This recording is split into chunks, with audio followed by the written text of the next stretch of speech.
Yang nggak tahu diri yang susah diatur sama guru. Dosa murid yang gede itu, dosa-dosa murid itu apa? Tidak nurut sama guru itu dosa gedenya murid. Dan guru mah ngasih arah itu biar kamu jelas nanti ke depannya. Nurut sama guru namanya taat. Iblis dimurkai sama Allah gara-gara apa? Kagak taat. Iblis kufur gak? Dalam arti musyrik mengakui ada Tuhan selain Allah. Iblis Allah mau itu gara-gara nggak taat itu artinya nurut. Gimana Allah mau ngasih ridho dan berkahnya kalau kelakuannya ke Allah? Iblis itu melawan mulu, disuruh ini ngelawan entar gitu. Nah kalau di dunia pendidikan, jangankan kalian, Nabi Musa diusir sama Nabi Khidir, kita pengen belajar, sok tahu di depan Nabi Khidir, itu Nabi. Saya apalagi kita kelas apa? Kelas Nabi aja diusir, Nabi Musa pernah diusir sama gurunya. Nggak bakal kuat, udah cukup 3 judul aja nih ikut. Kalau ngaji mah 3 bab beres dah, bakal ngaji lagi. Nah cukup nggak kuat kamu dari sini. Beres kan? Itu Nabi lah kita. Nabi Musa pinter, cuman di hadapan guru sok pinter. Dan guru mau ngebahas isinya. Nabi Musa malah ngebahas politik. Makanya dengerin dulu, belum kelar gua.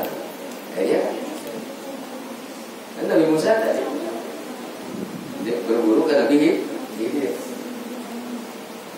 Itu tujuan belajar apa namanya?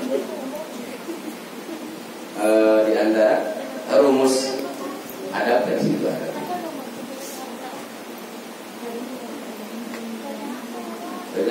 Bedanya gimana? Kalau murid masih mengandalkan murid itu, murid yang so tahu, yang diandalkan cuma akal doang. Guru mah bukan cuma ini kan, ini dan ini. Guru mah di situ, akalnya muter, rasanya juga kok.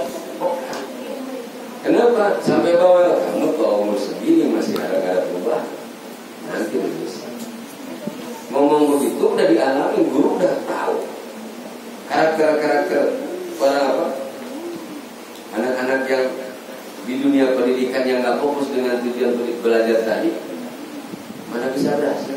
Tujuan belajar itu apa? Mencari ilmu. Dalam arti belajarnya berhasil. Bagaimana bisa berhasil maksimal belajarnya kalau kita sulit diatur sama guru? Masih ogah-ogahan dielingin sama guru, ogah-ogahan dinasihatin sama guru. Kalau kita sama orang tua udah nggak mempan nasihat, sama guru udah nggak mempan nasihat, sama teman apa lagi, mau sama siapa lagi kita dinasihati, mau sama iblis. Bertanya ke situ. Seorang santri, seorang murid, seorang pelajar atau seorang anak, jika dia udah tidak mau mendengarkan nasihat orang tua, dia udah tidak mau mendengarkan nasihat gurunya, tidak mau mendengarkan arahan daripada kawan-kawannya, berarti dia tuh yang dicari nasihat siapa? Nasihat iblis atau nasihat siapa? Ya, dia ke situ. Jadi kan pengen sekarang dulu, iblis begitu sekarang saya anak muda. Mana berenya misalnya. Dan itu ya di antara contoh-contoh murid-murid yang tadi sifatnya ngebangkang. Banyak kejadian. Nggak ada cerita kan di bab yang lalu. Masalah ditadimil ilmi wa alihi. Dalam menghormati ilmu dan ahlinya. Santri zaman dulu, tahu nggak Imam Bukhari? Beliau namanya Syekh Muhammad bin Ismail. Punya guru namanya Muhammad bin Hasan kalau nggak salah. Syekh Muhammad bin Ismail atau Muhammad Al-Bukhari, Imam Al-Bukhari belajar ke Syekh Muhammad bin Hasan kalau nggak salah itu. Muhammad bin Hasan belajar apa? Belajar ilmu fikih, belajar sholat. Setelah lama belajar, Syekh Muhammad bin Hasan mengarahkan Imam Syekh Muhammad bin Ismail atau Imam Al-Bukhari untuk mempelajari ilmu hadis.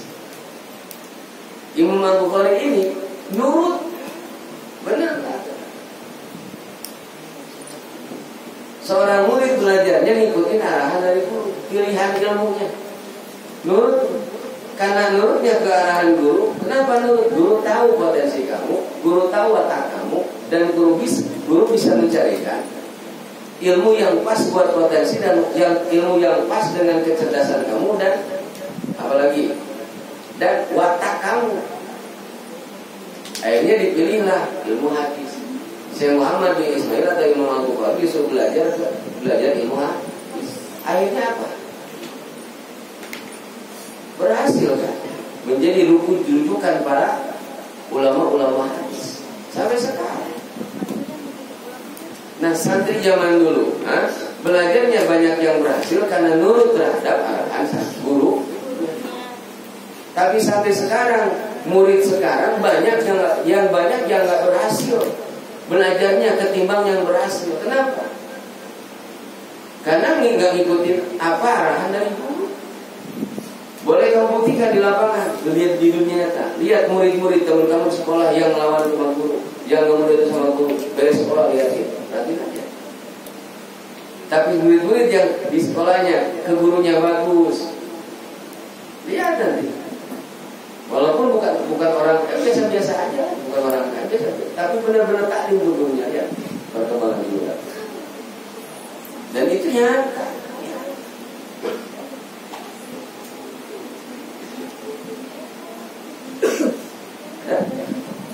Nah di sini kunci loh berkahannya.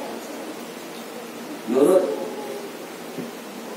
ke guru itu bukan mau dikekesak sama guru, bukan mau dijadiin bangku, bukan. Kan tujuan seorang ulama, tujuan seorang alim, tujuan seorang guru itu apa? Pengen mencetak generasi yang bermutu, yang punya potensi serba bisa lah. Apalagi di basicnya agama. Pengen, bukan itu. Tujuan seorang guru bukan pengen punya murid yang gampang disuruh-suruh, bukan. Itu bahasanya. Bukan itunya. Bukan itunya. Banyak zaman sekarang banyak pelajar yang belajarnya nggak berhasil. Masalahnya apa? Nggak lulus. Kalau sekolah gini kamu nih, yang bisa SMP, sebelum tanya guru kamu, wali kelas mau siapa yang dekat, tanya, Pak, saya minta pendapatnya. Kenapa? Saya kan kelas 3 sekarang SMP, Pak. Bapak saya nyuruhnya saya ke STM. Kalau menurut Bapak saya cocoknya masuknya ke mana, Pak? Ke SMK, ke SMA, atau ke STM? Minta pendapat. Nanti guru kamu akan mendeteksi potensi kamu. Dilihat dari semua nilai pada pelajaran kamu mana yang menonjol. Ya, dari semuanya nilai itu. Kan datanya ada, data kelebihan keistimewaan kamu itu ada semua di sekolah. Seperti itu. Nanti sama guru kamu diarahkan, kamu cocoknya ke sini mana. Masih ada nggak santri yang begitu, murid yang begitu, pas pemeriksaan minta ke guru, minta petunjuk, kasih, nggak ada. Apalagi perpisahan pamitan sama temen, sama gurunya kagak. Nah, iya di kelas kita banyak dosa sama temen, tapi mana rasa terima kasih ke gurunya? Seperti itu. Kalau bisa tahu bisa ini kan ke guru. Oh perpisahan kita beres ya. Tapi minta maafnya cuma ke teman doang, guru yang bimbing kita di kelas, wali kelas yang tanggung jawab kelas kita. Mana? Seperti itu. Nanti kalau bisa berbicara soal saat apa namanya sopahason minta pendapat, Pak, kalau saya cocoknya masuk SMP atau MTS, cocoknya saya masuk negeri apa swasta, terserah sebenarnya, minta arahannya seperti itu. Kalau pengen berhasil, buktinya apa? Kan di bab fadilah ilmu tadi. Kenapa kita suka ogah diarahin sama guru? Tadi kan malas. Kenapa malas? Banyak kulkom. Kenapa banyak kulkom? Ya kan minum. Orang banyak makan emang semangat. Kan jangan mengaji, makan kenyangin dulu. Kenyangin dulu mengaji. Jangan berhenti kalau belum kenyang. Kalau benar-benar belum kenyang jangan berhenti. 10 menit kita langsung bisa. Ya. Belakang langsung. Enggak, disuruh ngapal bengong. Disuruh ngapal bengong. Baca, gitu. Beda. Bisa badan, bisa nyawa gitu. Badannya di mana, nyawa itu kemana. Bayangkan makan ngantuk, kenapa ya ngantuk? Efeknya kan malas. Makanya orang-orang yang yang belajar orang-orang santri-santri zaman dulu belajarnya kuat karena sebelum belajar itu sengaja kamu dikosongin perut. Lanjut lagi dengan bolgom. Dan bagaimana cara ngilangin bolgom tadi? Cara ngilangin bolgom itu satu bisa dengan hubsul, bisa dengan roti hubsul yabis, bisa dengan roti kering. Tahu roti kering? Rasa banyak itu makan roti kering. Tapi jangan minum, makan dulu minum itu tunggu dulu habis. Bahkan bagusnya jangan langsung minum. Makan itu kalau makanan masih kecil jangan didorong dulu, jangan dulu. Serat itu sengaja biar bolgom itu pada hilang, biar tertarik semua sama makanan. Maka agak kan makanan belum nyampe sini, baru di sini langsung dorong pakai. Ya dahaknya makin bertumpuk. Jadi kalau makan tuh diemin dulu. Jangan langsung didorong sama air, biarin dulu kan. Diseret keadaan seret itu makanan yang kita makan lagi narik bolgom dahak yang ada di sini. Roti kering terasa kayak apa lagi? Maka balbu perak roti kering. Coba makan roti kering. Kalau nggak punya duit roti kering, kalau punya duit ya belinya apa? Kismis. Beli kismis. Cuman kalau pakai kismis, tadi kalau mau pakai kismis, cara ngebuang dahak itu kismisnya makannya sebelum makan. Kita mau makan nasi misalnya, makan itu kismis sebelum minum dan makan dan minum. Tapi cara makan kismisnya jangan sampai kamu kehausan. Cukupnya aja.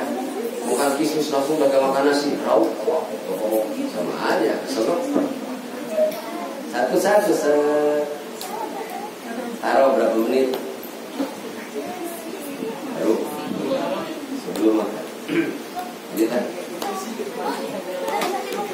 Jadi kalau cara memakan kismisnya, makan kismisnya jangan sampai kita pengen minum gitu.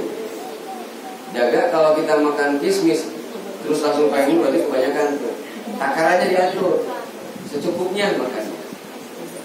Ngurangin minum. Minum juga terlalu banyak minum jelek juga so. Ngaji nggak bukan bisa tenang, bolak-balik, geser bolak-balik. Minum tenang. Kebanyakan minum juga. Lanjut lagi. Jadi cara ngilangin bolgom itu tadi dahak. Orang-orang yang dahak lupa. Udah di sini numpuk dahak. Di sini numpuk sampai baca Fatihah ngap-ngapan kalau Bismillahirrahmanirrahim. Al.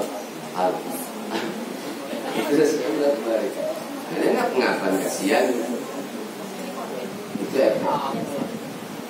lanjut lagi. Bayazidu maka bertambahlah al-bolgomu dahakmu. Banyakan air. Minum kismis kebanyakan minum kismis. Makan kismis kebanyakan akhirnya kita keselak pengen minum. Tambah minum bukan nama hilang. Yang bagus itu tadi pakai apa? Kismis itu apa sih? Anggur yang sudah dikeringkan itu kismis. Kismis dari anggur. Yang kecil-kecil yang dibuat kebanyakan. Udah pewat banget hitam. Itu kismis yang begitu. Kerennya itu jangan stoples lo habisin langsung. Itu tetap aja haus. Cukupnya. Wasiwaku dan bermula siwak itu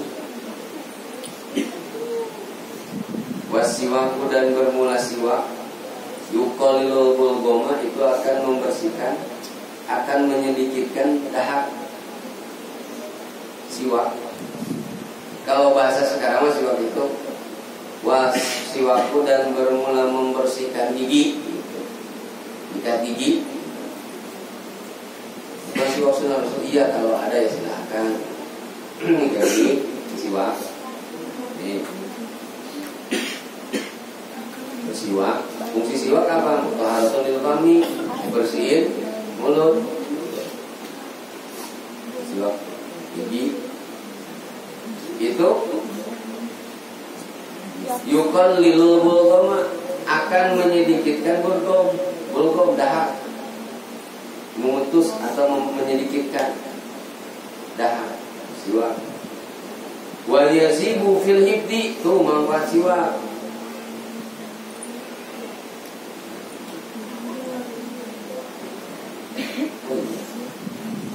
Wa yazidu fil hibdi, ya.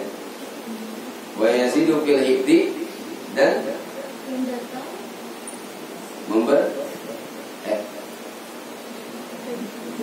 dan akan menambah fil hibdi, kuatnya hafalan. Ini manfaat siwak. Manfaat siwak diantaranya, di samping menyedikitkan bulgom, juga akan menambah kuatnya hafal, daya hafalnya kuat.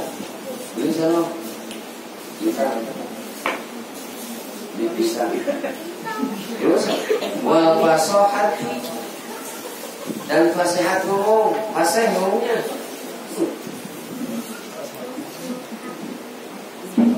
Udah kayak pentungan ini, pentungan petrona, lancar ngomong. Ketawa udah kayak makan kerupuk.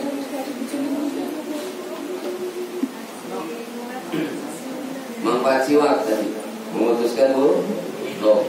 Jadi memutuskan atau menyedikitkan bulgom itu bisa dengan pakai roti kering, bisa dengan konsumsi kismis, tapi secukupnya. Terus apa lagi? Dengan siwak. Manfaat siwak bukan hanya membersihkan bulgom, tapi juga akan membuat hafalan kita kuat, daya hafal kita kuat. Terus pasal ngomong, kan ada orang ngomongnya nggak pasal, dikit-dikit.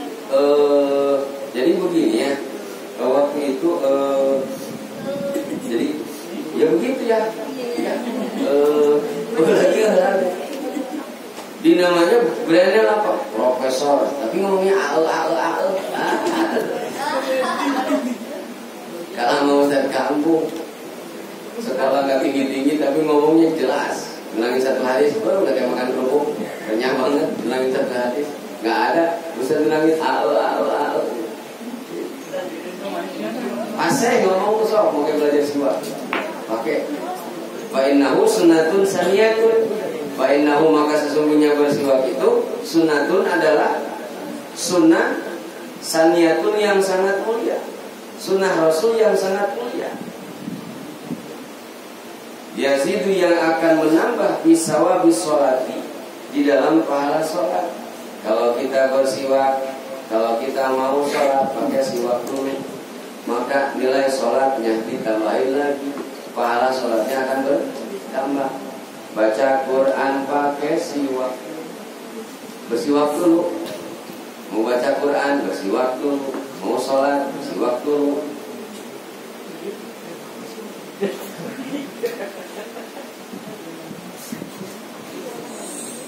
Atau misalnya, wah mahal juga siwak, ada pilihan keempat. Kalau kamu pengen ngilangin nih, wakada katakan yazidu, fa'inahu, maka sungguhnya siwak itu sunnatun adalah sunnah Rasul saniyatun yang sangat mulia. Yazidu, akan menambah itu menggunakan siwak itu bisawabi sholat, pahala pada pahala sholat. Wa qiraatul Qur'ani, dan akan menambah pahala bacaan Qur'an. Wa kadzalika, dan begitu pun al-qai'u. Nah, ini solusi keempat. Kalau mau ngilangin dahak, pakai roti kering kagak kebeli, pakai kismis, apalagi beli siwak di mana belinya? Ya udah, solusi keempat apa? Al-qai'u. apa? Muntah. Muntah, banyak muntah, colok, langsung. Gitu. Al-Qai'u yaitu muntah yukalul bulgoma, itu akan menyedikitkan bulgom buat rutubati dan lemak. Dan ada sekarang sudah lemak tuh. Mereka sudah lemak udah colok aja pakai jari. Tenggorokan kita muntah. Ya pagi muntah 3 kali sehari. Langsung kurus bener. Solusi gitu. Biar lincah lagi badan gitu. Tapi jangan tuh badan kecil dicolok-colok gitu. Makin apa? Udah badan dikasih gak ada. Makin kurus.